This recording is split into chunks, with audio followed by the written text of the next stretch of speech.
Hey there fellow foodies, are you ready for a tasty twist on pancakes? Today I'm going to show you a recipe for Eierpfannkuchen. They're German egg pancakes and they're a cross between a pancake and a crepe. They're quick and delicious, so let's get cooking. First I add 250 grams of flour into a bowl.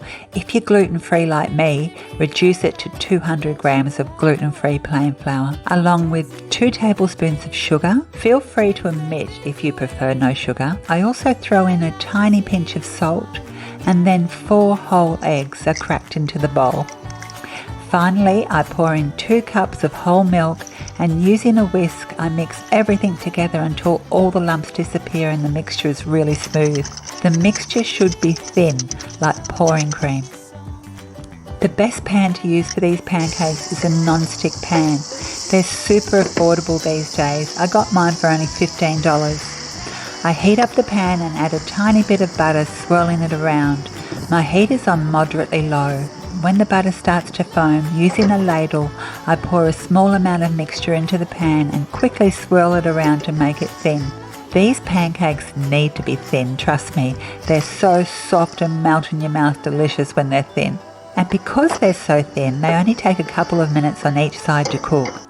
I wait until there's some colour on the bottom and the pancake is set, and then flip it over using 1 or 2 spatulas. These pancakes are actually best a tiny bit underdone, as they'll continue to cook while they rest. I slide the finished pancake onto a board and cover it with a clean cloth while I make the rest. And don't worry, you'll get the hang of it by your second batch, I promise. Just remember, the batter should be thin and you should only use enough to cover the bottom of the pan.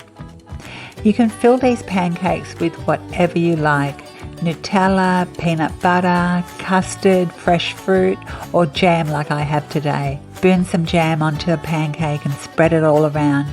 Then I roll it up and slice it on the diagonal. They are amazing with cream, but since I was out of cream today, I used ice cream instead, and it was so good. Mike and I gobbled them up in no time. They were so soft and melt in your mouth yummy. Thanks so much for watching, and I'll see you again soon.